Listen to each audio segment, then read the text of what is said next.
You are listening to the Brian Craig Show podcast, broadcasting from sunny South Florida. Brian is joined by his wife and co-host, Kathy. Follow Brian on social media at briancraigshow.com. And now, Brian and Kathy. Welcome to the program, everyone. I'm Brian Craig, always joined by my wife and co-host, Kathy. Thanks for tuning in, everyone. And man, do we have a lot to talk about. I hope everyone had a great Thanksgiving weekend. The country is back to normal today so far as work, but when I went to the radio station this morning, there were cars on the road. I was on the air last week, and I'd go to work, and I was like, the last man on earth, it felt like, on the way home too. But the Omega Man. Yeah, there was like traffic jams and everything else on the roads today, so it's nice. Before it was kind of like during the pandemic, there was nobody on the road. Oh my goodness, that was something. All right, well, listen, we got a lot to talk about, a lot to get into on the program. And, it is really amazing what's going on here with Elon Musk and Twitter. People are freaking out. And Elon Musk has confirmed something. I saw this earlier. I'm like, this can't be true because nothing's happened yet. And then Elon Musk confirmed this. Apple has threatened to remove Twitter from the App Store. And this has been confirmed by Elon Musk. Now, let me tell you, okay, not a lot has changed on Twitter so far, except it's become a lot busier than it was before Elon Musk took it over. Well, they don't like that. I guess not. And, he did say late last week that starting this week, he was going to have an amnesty for everyone who was banned to be reinstated unless they had broken the law, done something illegal, or were responsible for lots of spamming. And I know what spamming is, but I don't know what that means. He was talking about that. Mm-hmm. And no one really controversial has gotten reinstated and started going crazy. President Trump, I understand, was a controversial reinstatement, for him to make, and the people didn't like it. I like it, but, a lot of these lefties didn't like it. But President Trump hasn't tweeted, and he's likely to never tweet. Exactly. Based on what we're hearing with his arrangement with Truth Social. Now, this week, he's going to start reinstating people that were banned unless they broke the law. And there's a lot of people freaking out about this beyond imagination. People in the media. Will Wheaton from Star Trek. Listen to this. Star Trek actor Will Wheaton cries over Twitter's CEO, Elon Musk. He's hurting our society and making people I care about less safe. Now, Will Wheaton. He cries? He's flipping out over it. What has happened to men? What has happened to men? Let me tell you something. When I was growing up, I never saw my dad cry. My dad's a tough guy. I've seen you cry once. We've married 25 years. And I thought you said real men don't cry. That you tell everybody I cry once. Well, I think one time is okay. Well, but when you cried, it was for something very very bad. And important and significant. You weren't crying over. It was a funeral. It was a death. You weren't crying. You weren't crying over Twitter. It wasn't over someone. Somebody bought a company that I don't like. I mean, what is wrong with men these days? I want to get into They're this. A bunch of wimps. Yeah, they're crying over Twitter. Let me read a little bit of this. God Almighty! In a typical display of the actor's love of overdramatic pearl clutching, Star Trek actor Will Wheaton has come to believe that the new Twitter CEO, Elon Musk, is hurting our society, and he goes on here. Okay, a couple things about this. I'm not going to focus too much on Will Wheaton. He's just an example of what's going on in the liberal world because Elon Musk now owns Twitter. The meltdowns continue. Will Wheaton, who by the way has me blocked on Twitter. Yeah, and you guys know I'm a Star Trek fan. When I was 18 and Will Wheaton was like 16, we hung out together for a few days on a cruise and everything else, and we were partying. He has me blocked on Twitter. I don't know why. I am blocked by some famous people like, who's that Apatow guy? Judge Apatow. Yeah, Judge Apatow has me blocked. Rosie O'Donnell. Has you blocked? Yeah, Rosie O'Donnell has me blocked. But Judd Apatow has me blocked. Will Wheaton has me blocked. I guess you tweeted things that made them upset. I don't know. They couldn't handle it. Well, I was shocked that Judd Apatow even knew who I was to block me. That was an impressive block. That made me feel good. I mean, because and I found out that I was blocked by Will Wheaton. I got his recent book, which is a really good book. And it's a thick book too. And I read his entire autobiography in one weekend. It was so good. And I went to tweet him about how great his book was and found out I was blocked by Will Wheaton. Judd Apatow, or is it Judd or Judge? I think it's Judd Apatow. Judd Apatow. He was on television giving an interview, and I was really impressed with the interview. So I went to tweet him and found out that I was blocked by Judd Apatow. And the reason I point this out is not that I'm just on B-level celebrity block list, but these people are whining about free speech and being heard and everything else, but they're big censorers. The liberals are big censorers. What they are, in effect, are book burners. And I think what has like these lefties upset, I think it's not just Elon Musk. I think the thing that sent them over the edge was the blue check mark for all. And Twitter denied me for years from having a blue check mark, which I do now have. And this liberal elitist celebrity class liked having this blue checkmark class. And one thing I learned about the blue checkmark people that I did not know until I was a blue checkmark person was that when you're a blue checkmark person, you can set up the filter on your Twitter so you only see blue checkmark people on Twitter, which means that if you tweet, even if you tag me and you're not a blue checkmark, I won't see it if I have that enabled. Now, of course, I don't do that, but celebrities do. And some of this has been coming out. Maybe all you knew about this, I did not. Celebrities never saw a Twitter with regular people on it until now, when there's more blue check marks out there now. So that's melted them down. But what's going on here with Apple threatening to remove Twitter from the App Store, this is totally insane. Nothing really has changed on Twitter, okay? Donald Trump's back on Twitter. He's not used it. He's probably not going to use it. And even if he did, what's he going to do? Comment on the news? That's what he does. The people that are being reinstated will quickly be removed if they do something that is over the line.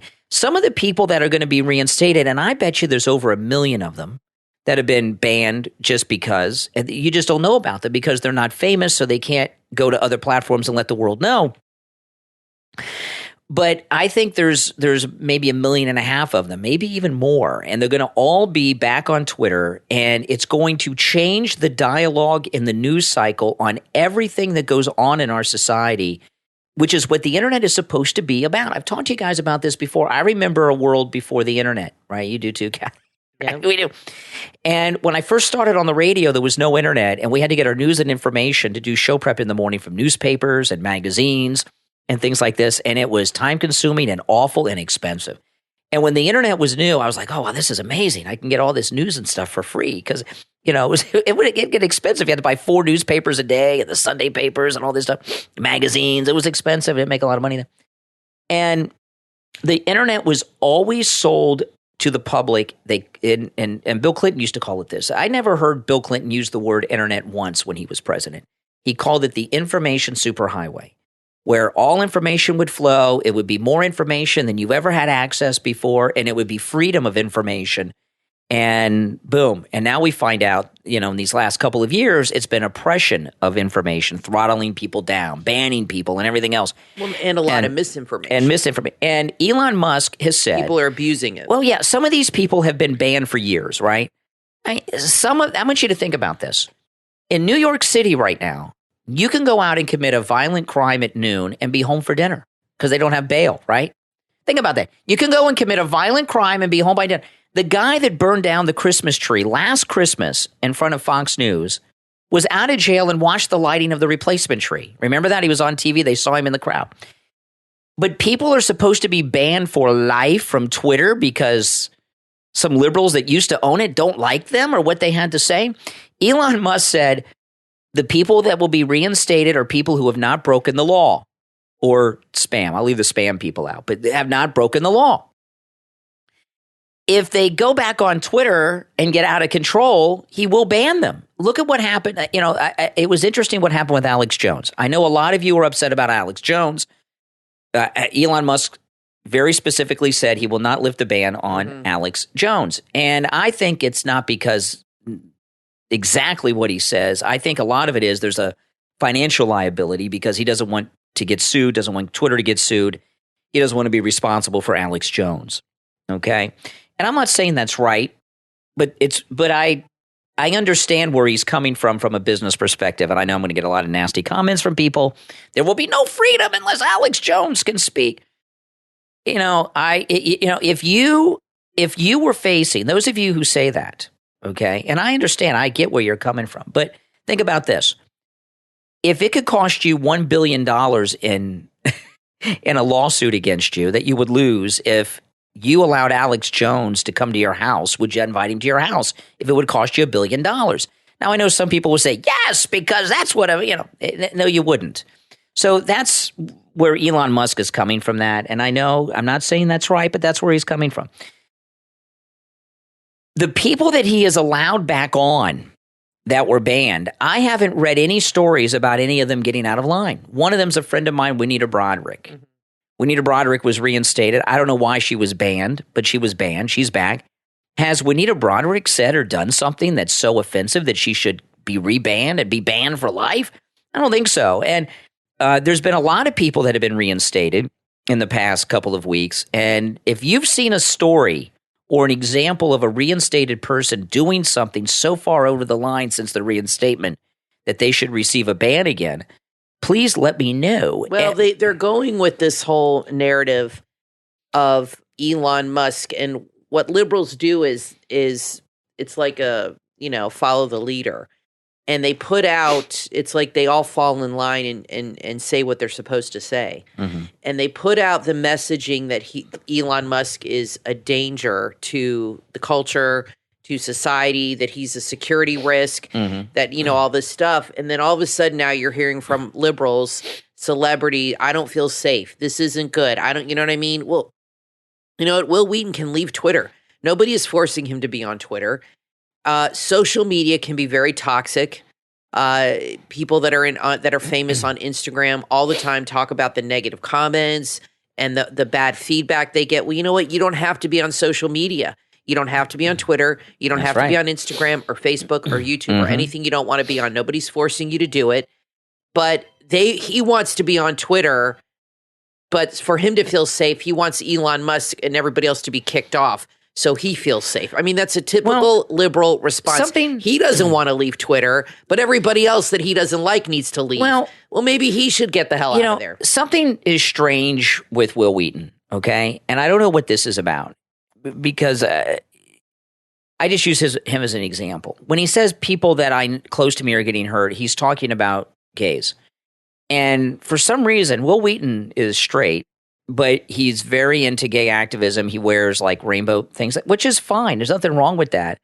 But when he says people are getting hurt, that's a pretty bold statement. People getting hurt because they're gay are when somebody goes into a gay bar and shoots the place up because they're homophobe. That's getting hurt. Are their feelings getting hurt? That's right. I mean, that's a difference. These young people, and what's happened, he's not that young. Well, Wheaton's our age. Yeah, what's happened with the culture is, and I've seen this even with people from our generation, they've fallen into this trap.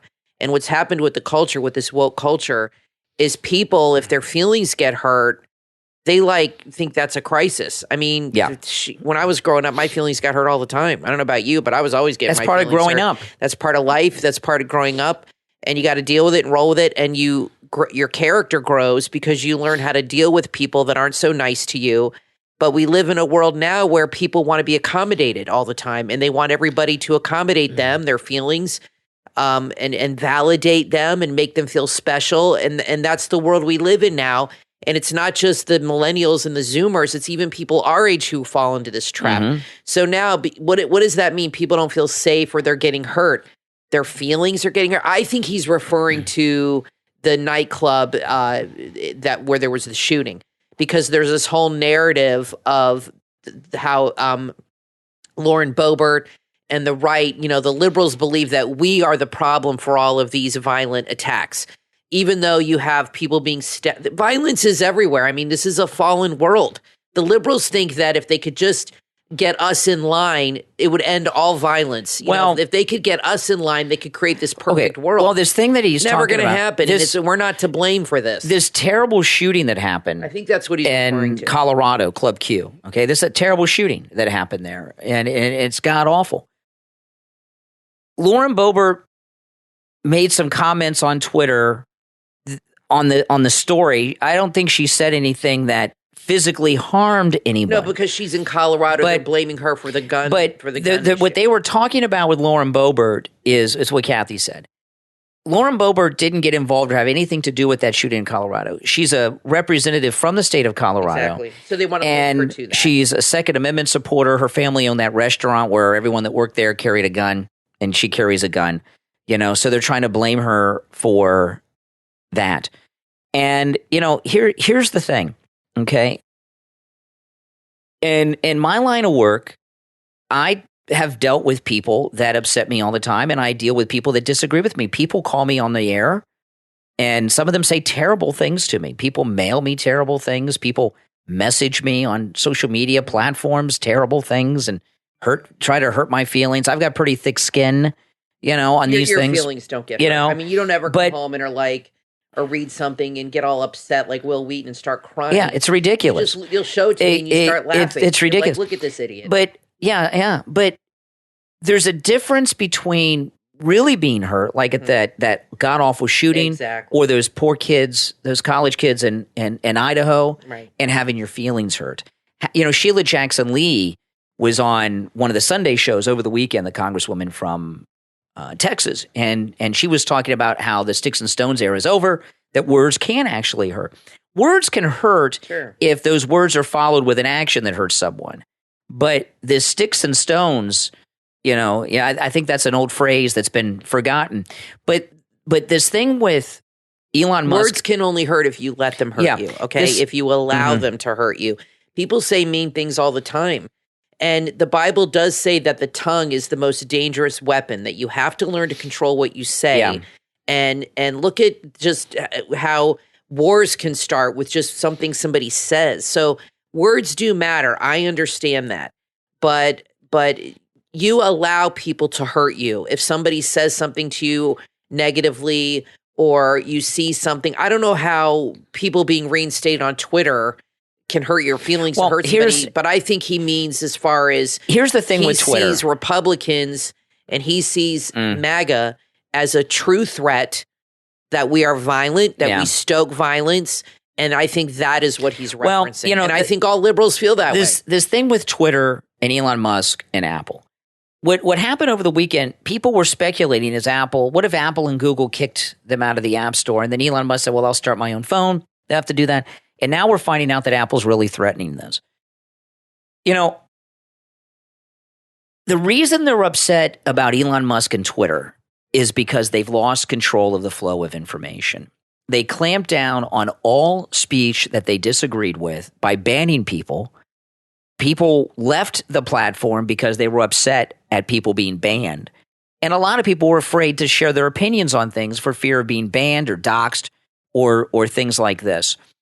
And I'm here to tell you that nothing has happened since Elon Musk has taken over Twitter that is offensive or out of the norm or that really should be upsetting anyone. Now, I want to tell everyone about a book that I think you will enjoy and would be a great book to give for Christmas because it's available in paperback as well as Kindle. It's available on Amazon. The book is called Fabric, Day One, Origins Unknown.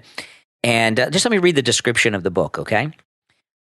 What would you do if you woke up in a place that was heavily alien and you had no idea how you got there? Max wakes up suddenly to find he's a prisoner in a maximum security facility. He doesn't remember much, not even his name or why he has been detained. He manages to escape, only to discover something far worse. The world is not how he remembers it. Before he had awakened. The past, the present, and the future have somehow collided into one. Nothing is the same as it was before. And it's a science fiction book. I love science fiction. Know a lot of you guys do. I really enjoy science fiction. And what I enjoy in science fiction are unique takes on things. which this book certainly is. So it's available on Amazon. Just go to Amazon and search Fabric, Day One, Origins Unknown. Available in Kindle and paperback. Okay, so Marjorie Taylor Greene. This is like public enemy number one to people on the left. Marjorie Taylor Greene is awesome. And, the one thing really about Marjorie Taylor Greene that upsets people so much that don't like her is the fact that she talks back and stands up to them. I mean, let's face it. I mean, that's the real reason that they do not like Marjorie Taylor Greene, because, prior to the era of Trump, boy, those of you that were not following politics before Trump, you don't know what it was like, okay? A random Republican at any moment in time could be accused of something, and no matter how ridiculous it was, even if it was untrue, by the end of the week, they'd be out of office. They'd be apologizing for things they didn't even do. And what's happened in this country in the age of Trump is that some politicians stand up to the media, stand up to the opposition, and they can't handle it. So they want to go out and try to destroy and cancel them. The White House has gone after, yet again, Marjorie Taylor Greene because she has done something so insane. As a member of the United States House of Representatives, she has stood up for the Second Amendment of the United States Constitution. And let me just read through this. This is in the Gateway Pundit. The White House is attacking Marjorie Taylor Greene for supporting the Second Amendment. Over the weekend, Marjorie Taylor Greene tweeted a thread about how her AR-15 is her favorite gun for hunting and home defense. Now, I'm not an AR-15 person. I've seen them at the gun store. It's just not my. I'm old fashioned. I like the old guns. Made out of with wood stocks and everything. It's just not my kind of thing. But that's the way it is. Last week, Biden told reporters, "I'm going to try to get rid of assault weapons. Banning assault weapons will not stop." This was Marjorie Taylor Greene's tweet. The AR-15 is my favorite gun for hunting and home defense. Banning assault weapons will not stop a transgender from shooting up his own LGBT community or any other murderer already breaking laws to kill people. More gun control laws just create more defenseless victims.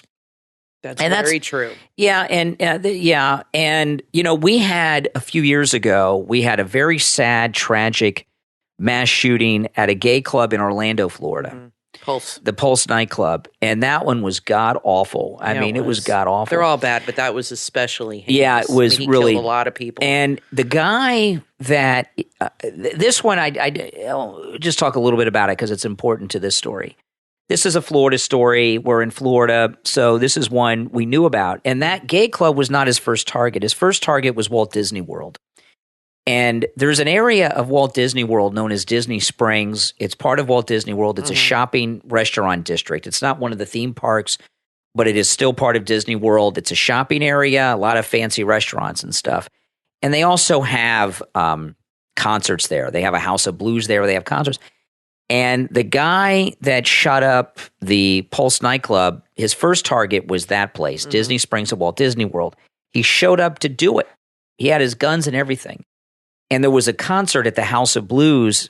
There always are police officers at Disney World at all the entrances and exits, always. Not security. They have security, but they have local police officers from the local city and county. And I guess he didn't, but they had extra police officers because of the concert. He drove up with his guns and everything, saw the police officers, and left. Well, I think if you own any kind of a club, you need to hire police to be there, on Friday and Saturday uniformed nights. Police. Hire 3 or 4 cops. I mean, those clubs make a lot of money. They can hire them to be there for 4 or 5 hours. And the guy's name was Mateen, this animal, and he went and sought out a place where there were not armed police officers to shoot back, and that's how a soft target. Yeah, that's how we found the Pulse nightclub, and it's god awful, But here's the thing. Let me finish up this article, then I'll tell you more about this. So her tweet is obviously controversial. And it's right after this incident. So, but she was trying to be, provocative. Yeah, but she's right. So then there's a response from the White House. I lost my place here. White House Deputy Press Secretary Andrew Bates attacked Marjorie Taylor Greene over her post in a statement that was obtained by the Washington Examiner. And this is what the White House said. These sentiments from a politician who has called for violence against those with whom she disagrees. I'm not sure. What is he talking? I don't know if we're calling for violence. Up. That's pretty outrageous. Are not only inherently discredited, but they prove Biden's point. An assault weapons ban is one of the most effective actions we can take to support law enforcement in the fight against gun crime. Okay. I do not believe Marjorie Taylor Greene has ever advocated for violence against people who disagree with her. That sounds crazy. But this is the thing, and I've talked to you guys about this before. Gun control, even if you support gun control, I think you'll agree with what I'm about to tell you. In this age, it's 2022, it's going to be 2023 in a couple weeks. If everyone in America said, okay, we're going to ban all guns and turned in their guns, and the gun manufacturers stopped making them and we stopped the importation and everyone willingly turned in their guns, it wouldn't solve the problem because of the 3D printing technology. The 3D printers can print up guns that are usable. And they may not be as usable for as long as regular guns are made today, but they're still usable. And you would find that the 3D printing technology would advance light years right quick. And every crime city would be filled with people with 3D printers making completely untraceable guns. So the thing about gun control, regardless of what your position is on it, it's an argument in a position that just is impossible to happen. It would be if every single American, there's over 300 people in this country, if all 300 plus million people in this country said, no more guns because of the 3D printers, it's an impossible thing to do. Okay? I mean, it's just an impossible thing to do. And let me tell you that god-awful Parkland massacre is right down the street from our house. It really is not. It is right down the street from our house. Our daughter's high school is a different high school than that one, thankfully so. But when that shooting happened, the students from our daughter's high school walked out of school and walked to Parkland, Marjorie Taylor Greene, that school where it happened. That's how close it is. The students walked out of school and walked to Marjorie Stoneman. That's how close we are. So that and I've driven by that school for years. So we've had a mass shooting in our community, and it is a terrible thing. I'm here to tell you, it's even worse when it's in your own community because you know people, you see people, you run into people. Well, and you see signs everywhere. There's still signs up at local stores because it's in the neighborhood. In Parkland, which is the next city down. That's right. Us. Yeah, and we go there all the time to the Walmart and other restaurants and things. It's literally like that's right, and a mile away, and you see the signs all over They're all over the place. Bumper stickers on people's cars. Yeah, you still see signs very in people's front lawns. And I ran into one of the parents who lost his daughter recently at Wings Plus, one of our sponsors on the radio, from that massacre. And it's something that happened, and it was in our community. Yeah, so it affects everybody. So we're very sympathetic to this. But the thing is this. In the Parkland incident, for example, that animal, Nicholas Cruz, had every red flag you could possibly imagine. And if any of those were plugged into the system, he would not have been able to get a gun in his hands. He had guns that he had purchased legally.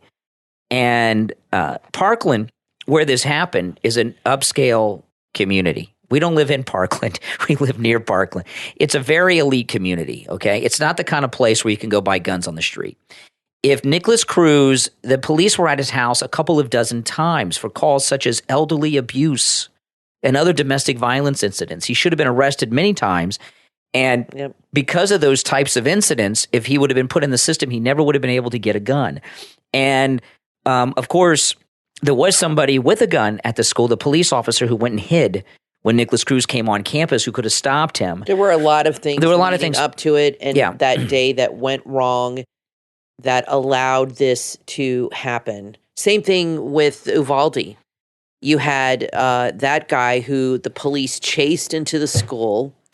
I don't like police chases. I think they cause problems. They wreak havoc on the city, and they make the criminal very desperate, and they do desperate things.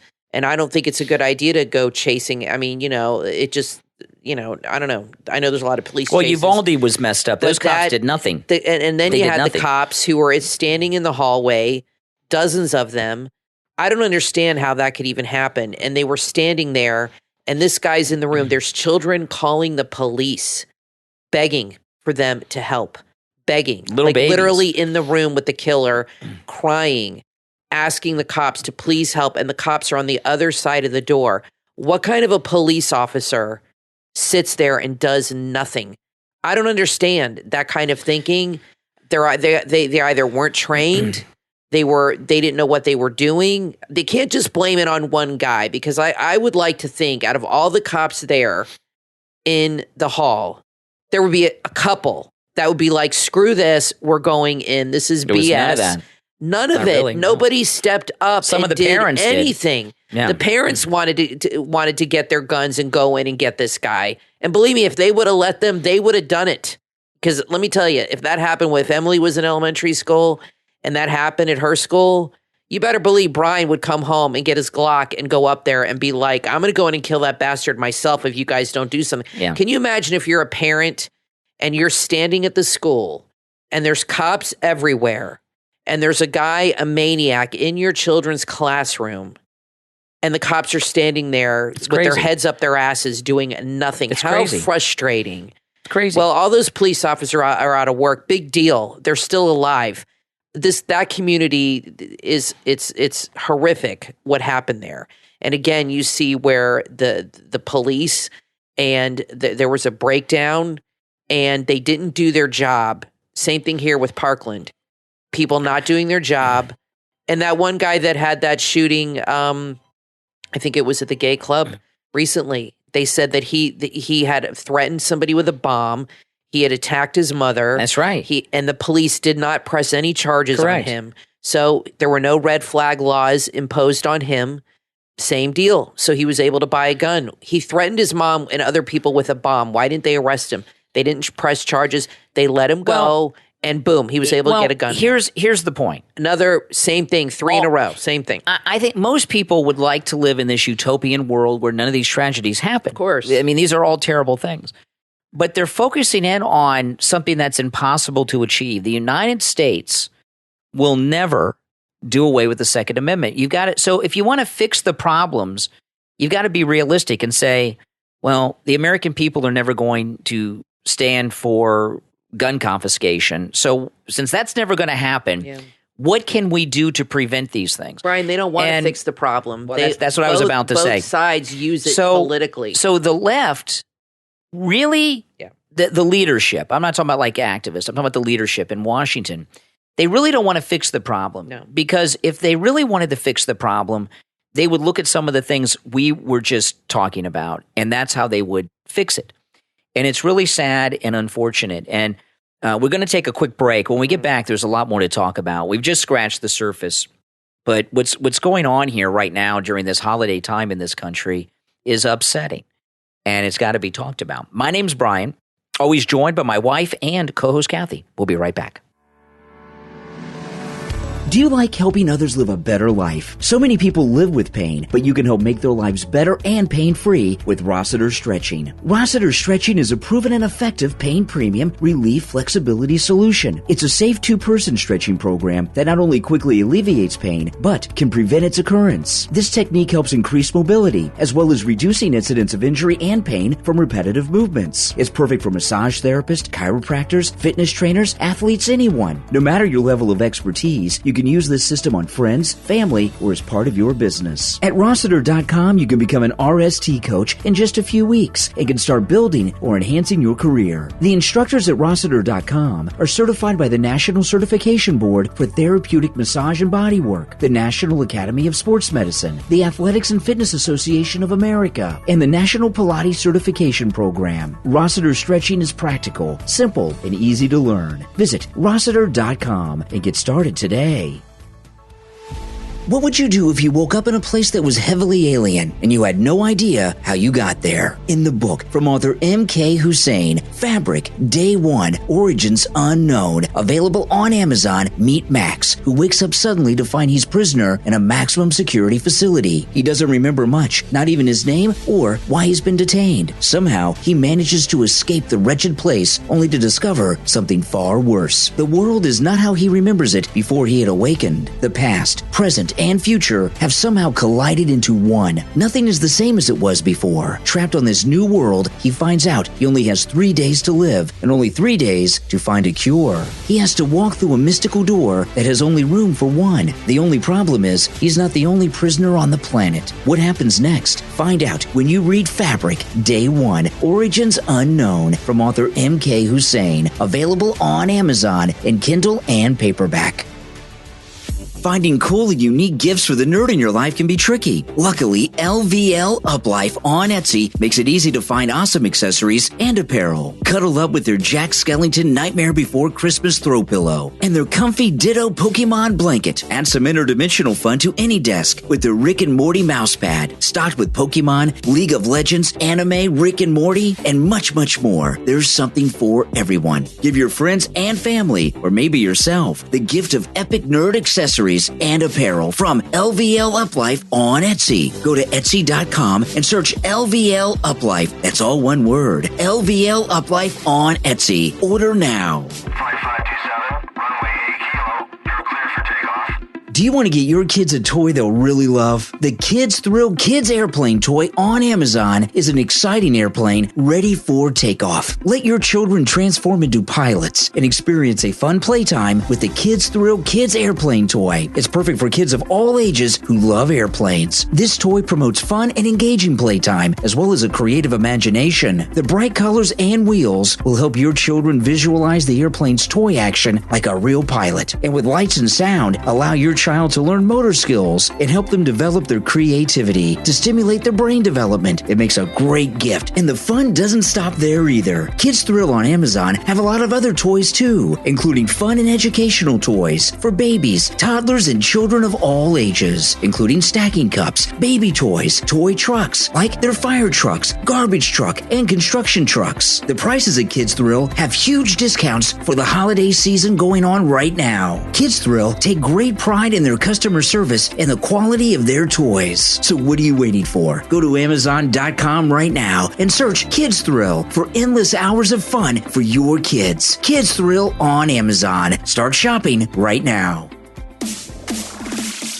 You are listening to The Brian Craig Show podcast, broadcasting from sunny South Florida. Brian is joined by his wife and co-host, Kathy. Follow Brian on social media at BrianCraigShow.com. And now, Brian and Kathy. Welcome back, everyone. I'm Brian Craig. Always joined by my wife and co-host, Kathy. Thanks, everyone, for tuning in. Okay. So Kevin McCarthy, it came out over the weekend. He does not have the votes to pick up the speakership, which he feels entitled to. Well, how many does he need? I don't know how many more he needs because they're being close-lipped to it. But more and more, 5 more Republicans publicly oppose McCarthy's speakership bid, putting his leadership in jeopardy. You know, here's the thing about Kevin. There's a lot of things about Kevin McCarthy, but this is some of the things that I know. He's really worried about this. He's been working his whole life to be the Speaker of the House. He was like an intern in the House when so he worked his way up, and he's one of those types that feels it's owed to him. He feels it's entitled. He's like a liberal. He's entitled to be the Speaker of the House, right? And for the life of me, I can't think of anything Kevin McCarthy has ever done that would make you say, this guy's so good. He should be the Republican Speaker of the House. The only thing that I know that he's done is the following. Agreed with Nancy Pelosi to take Marjorie Taylor Greene off a bunch of committees in Congress, yelled at President Trump on January 6th, conspired with Pelosi and Liz Cheney and others with some plot to remove President Trump from office and make Pence the president after January 6th. So, those are the only things I know. And he didn't do any of those. He didn't do that. He just talked about it. He's not a man who's accomplished anything. But here's the deal. Okay, there's a big plot here. He's a never-Trumper guy. He is a Republican from California. And I don't really trust a Republican from California to be a conservative. And I know some people say, well, Ronald Reagan. Ronald Reagan, that was over 40 years ago, all right? Things have changed in California. It's not the same California it was back in Governor Reagan's day.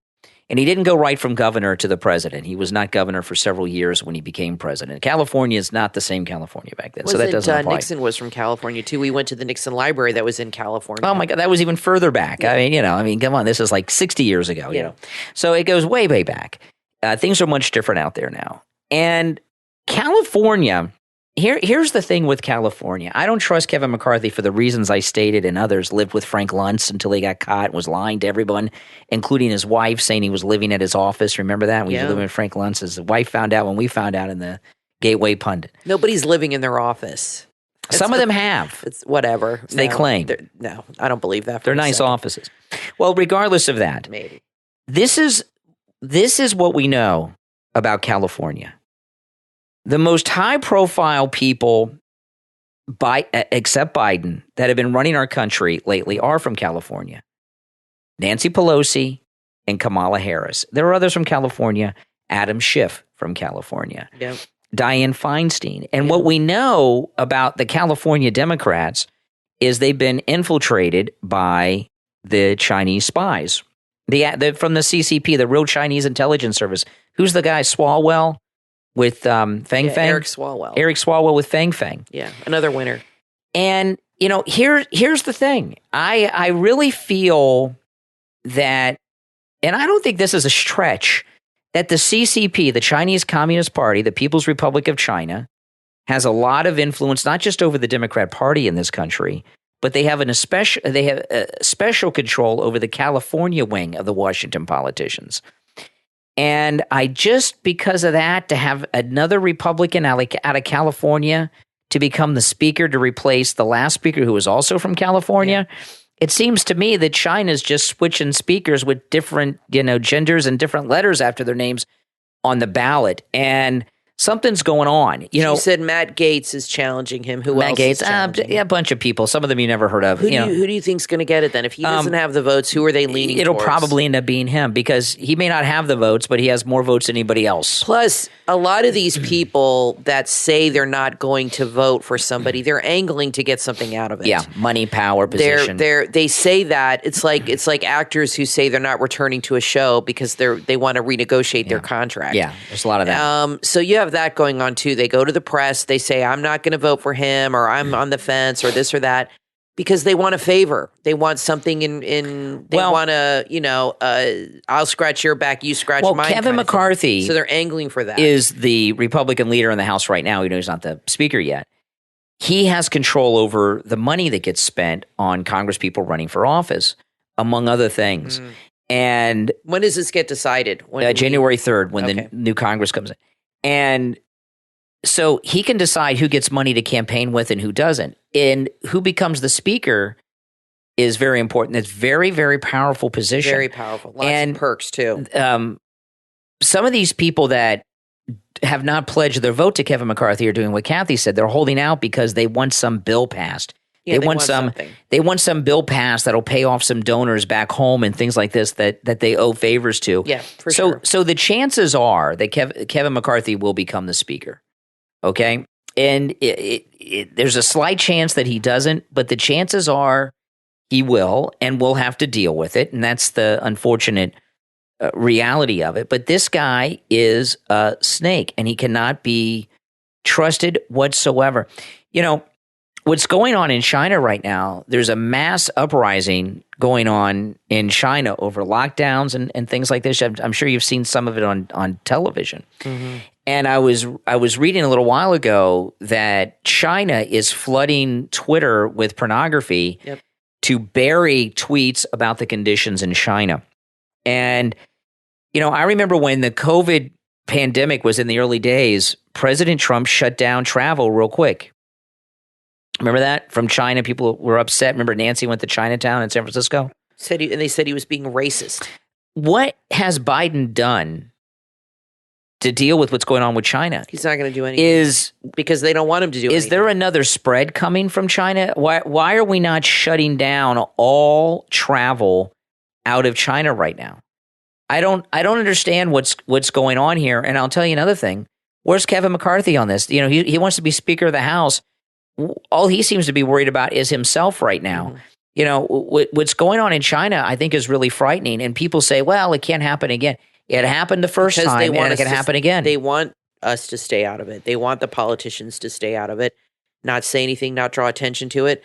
So what did the U.S. do during the Tiananmen thing? We were pretty young when that happened. Not much. So I don't remember. Covered it on ABC News. So it's amazing how strong-worded disagreement with what they were doing. It's amazing what the U.S. picks and chooses to get involved with as far as foreign relations.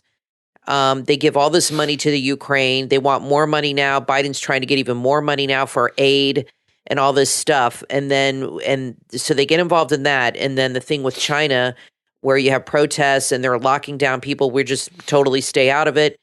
Look, I don't like getting involved in other countries' business across the board. I think we need to be more focused on us and being more independent and manufacturing our own drugs, our own oil, our own products. I don't like this whole global economy nonsense, because what happens is when you have unrest in a country or a war, it directly affects you and this country and has an effect on our stock market and our products and things like that. I don't like being dependent on other countries like this. We have enough resources. You know, before the trade agreement that Clinton had, with the NAFTA and all that stuff, we really were much more independent, and we had lots more factories and union and people working. The unions were a problem, but a lot more was manufactured here in this country, and we're much more independent now. Everything is manufactured in China, overseas, and I don't like getting involved in any of this stuff. But they're not going to do anything because they don't want them to get involved. Here's we'll do whatever thing. China tells. You know, we had this terrible pandemic. And we saw how dependent we are on China for our goods and services. And the pandemic's over, and what happened? We go back to normal like nothing happened and become just as dependent on them. And, you know, Trump's position was we need to bring our manufacturing back home. We need to become self-sufficient. I agree with that. And everything you see is Biden farming out everything. Like with the Venezuelan thing. Yeah, like right now, for example, Biden is working on this deal to increase oil production in Venezuela, and while he's slowing it down in this country. Why? Crazy. It certainly isn't over global warming, climate change. Well, that's what they tell. Because it's the same pollution if you're doing it there than if you're doing it here to the planet. That makes no sense. But you know, here's the thing you got to understand with Biden. Everything Biden does, he does to make money. And I've told you guys to read Miranda. To benefit Biden, not benefit the country. Read Miranda Devine's book, Laptop from Hell. It explains everything. And what had happened with Biden, it's pretty simple. His plan was for his son that sadly passed away, Beau, to take over his spot and become the United States Senator from Delaware. And sadly, Beau passed. So that didn't happen. And obviously Hunter, I don't know. You know what? Democrats might elect Hunter to be a senator. They got Fetterman, so maybe he is electable. I would not be surprised. Maybe Hunter is electable. I would not be surprised, and I could see him running to kind of protect. I could see himself. It would not shock me. No, but he would get elected in some areas for sure. Biden's plan was for Beau Biden to make his way into Washington and carry on the family business of being a corrupt public official. And with his sad passing, that couldn't happen. So Biden came out of retirement to try to set his family up financially. And there's a lot of things going on with Biden. I gave you a couple examples, and they involve the same business. Biden, for the last few months, has been emptying out all the oil from the U.S. National Oil Reserve. Trump filled it up when gas was very cheap. Now it's empty. Yep. Biden's buying the gas back for about 3 times what Trump paid for a gallon of gas to fill it up. It's so messed up, Brian. Yeah. And the reason that's happening is because Biden's getting paid from it. Exactly. The oil companies are not in bed with the Republicans. The oil companies are in bed with the Democrats. Oil prices are higher when Democrats are in office. oil companies Always. want to sell their product for as much as they can. If you are making coffee cups, right? You make coffee cups in your garage. Do you want to sell the coffee cups at the craft fair for $1 or $5? You want to sell them for $5, not $1 if you can. Yep. And that's business. And the oil companies like it when Democrats are in power. And I would not be surprised if the oil companies are the creators of the entire global warming I wouldn't narrative be surprised in the at all. country. The one thing Trump says a lot. They probably fund Greenpeace. Yeah, exactly. And the one Sierra thing Club. Trump says a lot, which I don't always agree with, is he always says the politicians are stupid. Mm-hmm. Yeah, a lot of them are. I'll give him that. But it's really more about corruption and dirty deals and kickbacks and things like that. Saying they're stupid is kind of excusing the behavior. Well, they're just too dumb to understand, or they're just making stupid mistakes. No, they know exactly what they're doing. And you're right. This whole global warming nonsense, it's a made up thing to excuse what they do, so they can say, well, we're doing this because of global warming and we want to protect. And I wouldn't be surprised either if they were behind that whole thing. Speaking of global warming, Turner Classic, I always check like every month what movies they're having for the month, and I record when I want to record. And they've been playing much more modern movies lately, which I don't personally like, because I like the old stuff, anything pre-1960. But anyway, they played last week, which I'm very surprised, An Inconvenient Truth. Oh, Al Gore's movie. So I recorded that. Science fiction. Yeah, exactly. Yeah. I recorded that because Brian and I are going to watch that, because I've been wanting to watch that. And we saw when it first came out. I mean, what was it, 15, 20 years ago? A long time. And I'm going to take notes during that movie and write down, because he made a lot of wild predictions that should be happening right now. I wonder if we're beyond his predictions now. I'm sure we are. He made a lot of wild predictions about the sea levels, cities being underwater. And, now it's 2022, almost 2023. I'm sure a lot of his predictions were going to happen around the year 2000. So let's see. That'll be very interesting, because he really was the one they used to usher in this complete I don't remember BS. what year that movie was. I think it was in the late 90s. Let me Google that. Yeah, I think so. A lot of the predictions were probably 2010 to 2020-ish. We'll find out. We'll watch it. Let's see. We'll find An Inconvenient Truth, Al Gore. Yeah, I have it recorded. Yeah. That came out... Had to be in the late 90s. 2006. Oh, that recent. Okay, so it was after 2000. So probably his 2015, 2020 predictions. Well, maybe we'll get some of those in there. I think it'll be like, so that was... We'll find out. We'll watch it this still, week. Almost, 16 years ago or so? Well, so I think a lot of his predictions should have come true by now. We'll watch it and find out. Well, I'll tell you this. If the seas were rising, we'd be very concerned. We live on the coast here in Florida. We live on a peninsula. Well, Obama and Biden would be concerned too, because they live on the beach too. Yeah, well, we don't live on the beach, but we live close to the beach. Not as close. Not as close as they do. They have their own private beaches. We don't have our own private beach, but I like the public beach. I like to share. I don't think there should be private beaches. What do you guys? Now, listen, we're going to take a quick break. When we come back, there's much more to share. I can't wait to watch that movie. Ugh. I do remember watching the movie. And it's just basically Al Gore on a stage talking like a college professor. It's really pretty boring, but boring. And he's pretty boring. But I'm interested to see his little predictions, and if any of them, because they've got to have been predicted by now at this point in time. When we first started this podcast is over 10 years old, and of course I've been on the air like over 30 now, but this podcast is well over 10 years old at this point. And when we first started doing this podcast, we did a show. It is 10 years old. Yeah, we did a show, and I went through this old episode of In Search Of with Leonard Nimoy where they talked about global cooling about 10 years ago. And I just saw last week some other people have discovered that episode of In Search Of, and it kind of made the national news this week. They just came out that... I'm sorry, go ahead and finish. Yeah, they were on that In Search Of episode, which you can find on YouTube. They were talking about the coming ice age, and they were interviewing climatologists about global cooling.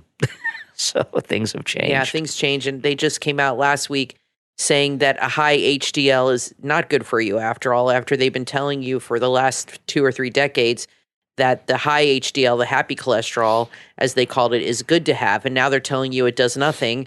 So these things that science tells you, I mean, when we were kids, it was all about the ozone layer acid rain.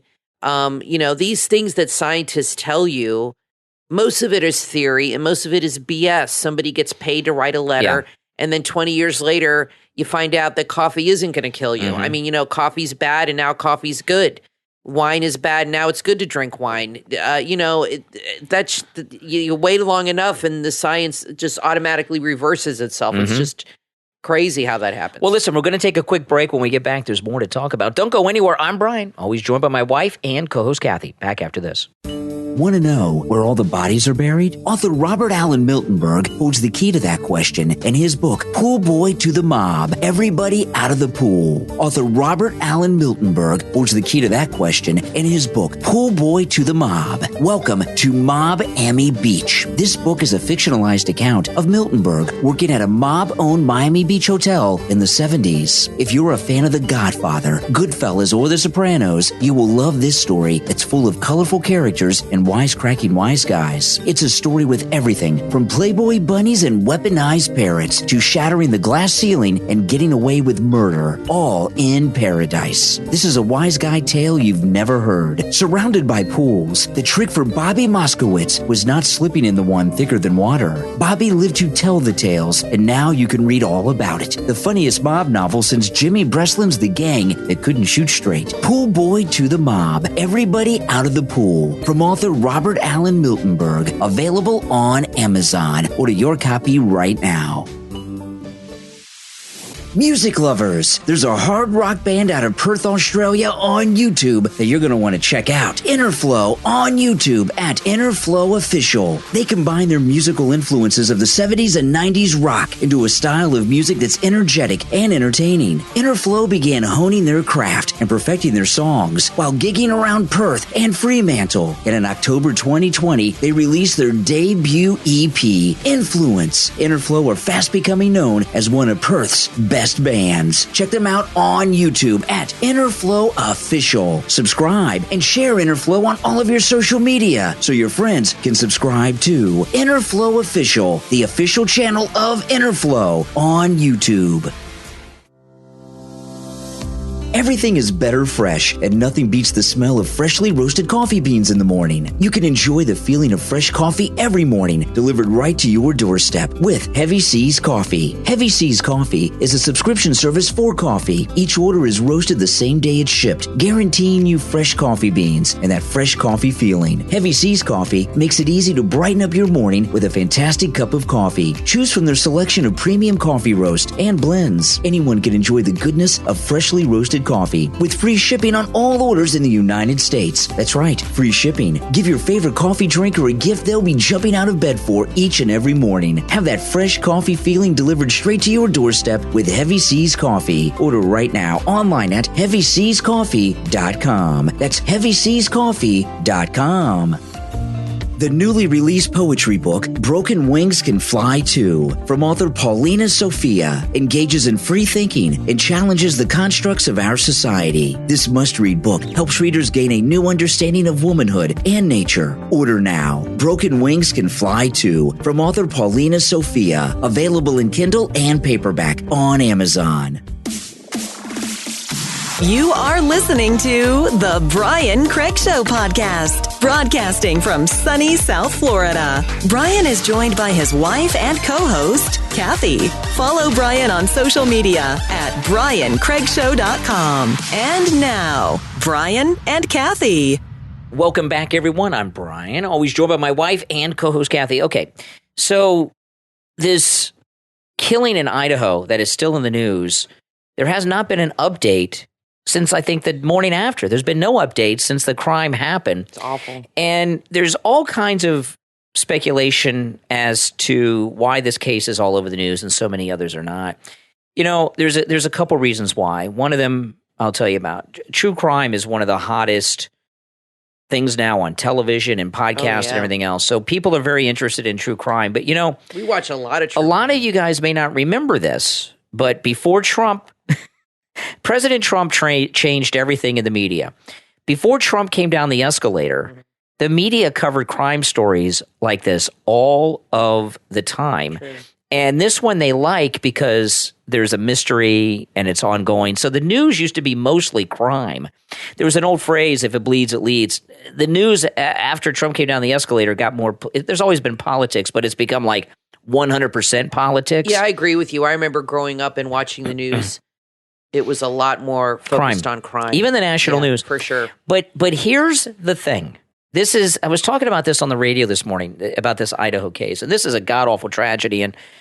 And oh, it's horrific. It's hard to know because they keep saying, some say it's somebody they knew, some say it wasn't.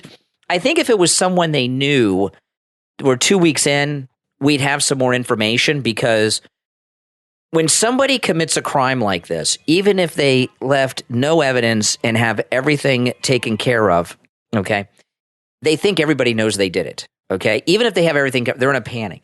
So if this was someone it could be, but if it was someone they knew, chances are 2 weeks in, there would be someone who would be panicking to clean up something, like get rid of the clothes that are soaked in blood because they murdered all these people. And there's been none of that. So it seems to me it's probably 60-40 somebody that they didn't know, that they were not close to. But we'll find out. But there's a couple reasons why this story is all over the news. One of it is ratings. True crime is really hot right now, ID and all this stuff. Yeah. So the news are bringing true crime in to try to bring people to news that don't follow politics. Okay, that's one of the reasons they're doing this, because true crime is so popular. And Kathy and I watch a lot of true crime. We watch ID. Oh yeah, it's on Oxygen now. Is all A&E has true crime. I mean, a lot of stations. And people are interested in true crime because there's a mystery. I like what's that one true crime show I like on ID where they have the tapes, the videotapes? See No Evil. Yeah, See No Evil. And Joe Kenda is good. The Joe Kenda shows are very good. There's a new one I just recorded. And it's good stuff. It's a mystery. People love a mystery, okay? But people are speculating, why is this case all over the news? It's because true crime is so hot. They're trying to bring people to news that don't normally follow the news to increase their ratings. Plus, I think, at least on Fox, I think crime has now become like a backup when there's not a lot going on in the news. Because right now, Trump, other than this Nick Fuentes thing, Trump has been really kind of low key. They've even talked about how since he announced his running, he's been very low key on everything. And they're kind of like, I think they kind of miss Trump. And they're reporting on a political story or stories they can turn political. This is not a story that can be political. So I think the fascination is because it happened on a college campus, which is always seems to be a story that they go with when it happens on. I remember when they had the Danny Rollins killings back in 1990, 91, 90. I was at FSU and it happened at U of F. It was a big, big story. And that was kind of a similar thing. And I think because it happened to 4 college kids, and the guy killed 4 people with a knife at once in one night, which takes an insane amount of energy, I would imagine. And I think you're right, because of the mystery involved. They keep saying on the news they think it's somebody that knew them, and they think maybe one of the girls had a stalker. But, the cops always like to assume, like when you watch these ID channels, they always tell you 90% of the time it's somebody they know. And that's probably true, because when you watch a lot of true crime, a big percentage of the time it's the ex-boyfriend or, somebody that was stalking somebody. But I don't know. I think this is more of a Danny Rollins type, like a serial killer type crazy person who just maybe followed one of the girls in, like saw, like for example, somebody had referenced Ted Bundy. He saw some girls at FSU at a bar and followed them across the street. I know exactly where this is, to Chi Omega. And he attacked 4 girls, killed 2, attacked him with a like a big piece of log or something, beat them up. And I'm thinking that this guy, if it's one person, maybe it was 2 people, followed one of these girls from a bar or somewhere. The girls were very pretty, into this house, and came upon more people than they realized, and kind of just went on a killing spree. But they said that the crime scene is so messy and bloody they're really having a hard time processing it. And I've seen that on crime shows where they say if it's really messy, sometimes like a lot of blood and fluids and disgusting things, that it's even harder sometimes to find the killer because it's such a mess. It's awful, awful all around. And I don't know. I hope they find this guy. And usually what happens if it's a stranger, another crime will occur eventually that's similar. And then they kind of link the two. That's kind of what happened with Ted Bundy. There were multiple crimes across the country. But I don't know if this guy's probably going to, whoever it is going to lay low. Maybe it is somebody that knew them, but it's horrific. Well, yeah, and there's another. I feel so bad for There's the another parents. reason that's connected to the first reason that this case is all over the news, in particular Fox. A lot of you that follow news and things have given up on Fox for all kinds of reasons. Yeah. And I threw this out today on the radio, and I got some feedback, and people said, yes, you're right. I didn't think about it. A lot of people that are very upset at the news over its partisanship have gone back to the news because they want an update on this case. And you think they're reeling people back? They're real. It part of it is it's for ratings for overall sure. because true crime's hot. But those of you listening to me right now, how many of you are watching more cable news than you have in a long time because you want the updates on this case? True. And it's a very, very clever thing that the TV do. You know, ratings on television is a science. They're done on the quarter hour, and that's why Fox News, every time you turn around, there's the breaking news sounder to keep you locked in and not get up and leave and stay locked in and don't change the channel. So do you think so everything they put on the news is to keep you engaged, Everything. obviously. That's all they care about is engagement. That's no accident. So do you think that they are realizing that people are just fatigued politically, are tired of politics? Or I see what you're saying with Fox. They're reporting on things. They're kind of avoiding politics. They're avoiding Trump.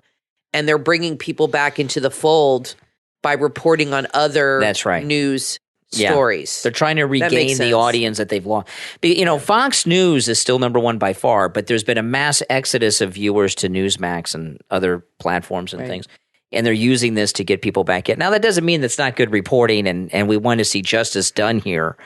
But a lot of people are wondering, why is this case all over the news? Because people are getting killed all the time.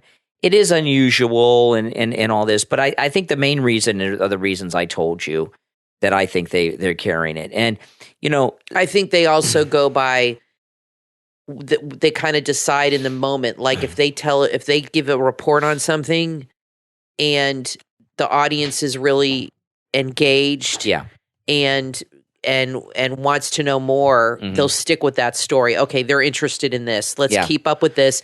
And then when interest starts to wane, okay, we got to move on to something else. Well, that's going to happen. But as long as there's, like Gabby Petito, as long as there's interest, they'll keep reporting on it. If they don't get some new information, people are going to start to be less interested. Well, of course. You know, because I was watching today the latest update that there is no update. You know, and, you know, if you don't have any updates, how long can they drag it out? I just want to comment on one last thing before we go. One of the biggest idiots in Hollywood, Alyssa Milano. You know, she's That's up for sure. I meant to bring this up earlier and talk about Twitter, and I'd forgotten. We were talking about Will Wheaton and all this. So she's upset at Elon Musk. So she said she's got rid of her Tesla and got a Volkswagen electric vehicle. And people very quickly pointed out that Volkswagen was started by the Nazis. And yeah, and that's true. And you can find online a photograph of Adolf Hitler in a Volkswagen. Okay. And and you know, she's a moron. You know, people that grow up in Hollywood, these child actors, they get no education whatsoever. No. And they're It's a joke. They're just not well-informed people. I mean, what a stupid comment. He's intolerant. Tesla, I'm getting a Volkswagen, the car of the Nazis. And she, you know, and it didn't even occur to her. No. Well, like you said, I think these young actors that grow up in Hollywood. She's not young. But she grew up in Hollywood. She was on Who's the Boss. Probably went to some Hollywood on-set school, which was probably a big joke, like 2 hours a day. They're not well-educated people. It's not like somebody who grew up in a normal environment where they went to regular school and college and stuff like that. they're educated on a movie set and they only do like 2 or 3 hours a day, and I'm sure it's a big joke, and the teachers just do as little as possible. But yeah, I mean, she's just an idiot. I mean, saying something like that, I don't know why that didn't even occur. I guess she just didn't know. I mean, I wonder if she's going to return the VW now. Well, you know, I remember when I was younger, every once in a while you would hear a story about an actor who they were on a TV show, they were on a movie career, like Brooke Shields did. Yeah. And then they leave acting and they go off to college. And I remember thinking at the time, why would somebody leave? They got this acting career. Why would they go to college when they're big movie stars or TV stars? And it's because they have very smart parents, because they see how foolish people are that never leave Hollywood. They grow up in Hollywood and they don't get an education. Like Jodie Foster went to Princeton. Exactly. Yeah, she's another one who went. I wouldn't vouch for her brains because she gets pretty stupid sometimes if you see her on interviews and talk about the issues. Did she graduate Princeton? Jodie Foster? So. I think so. She gets pretty wackadoodle out there. But, you know, this thing with... Plus, these universities bring them in because they're famous. I'm sure that's part of it, too. I mean, she was pretty famous. This thing with Alyssa Milano, that she's given up the Tesla for the Volkswagen because of the intolerance of Elon Musk, has got to be... We're here at the end of the year now, right? It's got to be the stupidest tweet of the year of 2022. And she's still on Twitter. She won't... These people will not leave Twitter because they love to be heard, and that's where... you can be heard. They're not going to give up all those followers. And what else is she going to do? And on top of that, she has no job. On top of that, how much money did she make working for Harvey Weinstein on his TV show? That's right. She was on Project Runway. So, you know, come on, Alyssa Milano. Yeah. That's Elon Musk. Ridiculous. Harvey Weinstein was a bad guy. Elon Musk, come on. Well, they want to paint him as a danger, like, you know, that he's endangering people and making people feel unsafe. And all this stuff. So that's the narrative that they're going with. You know, Volkswagens can make people feel unsafe too. Jewish people will not buy them. I know that. They will not buy Volkswagens. I've known Jews that would not allow someone to park a Volkswagen or BMW in their driveways here in Florida. And that is true. And if you're here in Florida, you'll hear you don't hear those stories as much as you used to because the older generation's gone. Yeah. But when the World War II era was still around, and there were a lot of there still are, not as many because of so much time has passed. There used to be a lot of Holocaust survivors here in Florida. Sadly, most of them have passed away. And you would see them all the time with the numbers on them and everything. Oh, yeah. And Publix. I'm sure you saw a lot when you worked at the grocery store. When I first moved to Florida, and the first time I heard somebody say that, I thought they were kidding. But they're like, no, my grandfather will not allow a Volkswagen or BMW to be parked in the driveway. And people have had friends come to their houses and they got to park down the street. Yep. So Alyssa Milano, she's all worried about people's feelings. People can be very, very triggered by Volkswagens. Well, listen, we're all out of time, but we'll be back next time. I'm Brian Craig, always joined by my wife and co-host Kathy.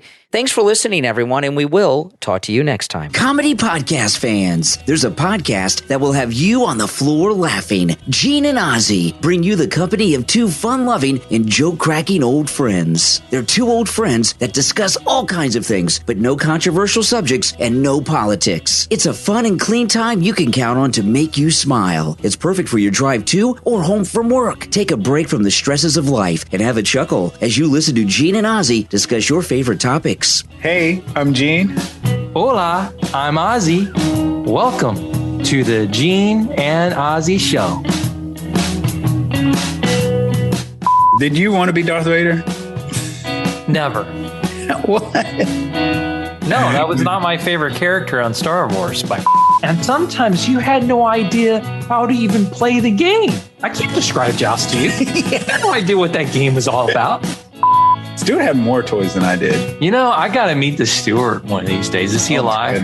He's still alive. He's our age, and at our age, you got to ask: is he alive? Like the kids ruled the world in the 1980s. Everyone, we ruled the world in the 1980s. Yeah, of course, parents still beat us to death, but we felt like we had the upper hand on. Parents had the real control, but in our brains, we ruled the world. The thing about my Aunt Lizzie was she had a smoker's voice. And it was like this. And see your Aunt Lizzie. Sounds like you were alfalfa in school. Oh, it was terrible. Beyond your imagination how terrible I looked during school days. What is it? What were the shoes that we would wear in the 70s and 80s? Buster Brown shoes. Buster Browns. Buster Browns. The Gene and Ozzy Show, brought to you by your favorite host, Gene and Ozzy. Find these two funny guys on Apple Podcast, Spotify, and your favorite podcast platform. Add the Gene and Ozzy Show to your playlist right now.